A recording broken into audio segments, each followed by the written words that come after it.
कोल्हापूर समस्त धनगर समाजाकडून जिल्हाधिकाऱ्यांना निवेदन।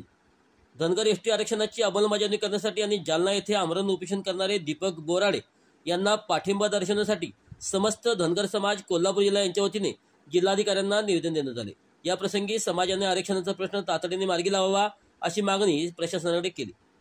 यामध्ये समाजाचे बबन रानगे, संतोष कोळेकर, राजेश तांबे, संजय पटकारे, लाडूदा, संजय वाघमोडे, डॉक्टर विजय गोरड, संपत रुपने, डॉक्टर संदीप हजारे, दत्ता बोडके, अमोल गावडे, संदीप हजारे, कागल, कैलास काळे, शहाजी शीद, रावसो रानगे, शिवाजी राजे रानगे, मेघना गावडे, सीमा झोरे, योगिता घुले, अमर पुजारी, सिद्धो दिवटे, संजय काळे, सागर बोडके, लिंबाजी हजारे, राघो हजारे, भबलू फाले, अमर पुजारी, दीपक ठोंबरे, राजू पुजारी, तमाजी शिरोळे व इतर समाज बांधव मोठ्या संख्येने उपस्थित होते।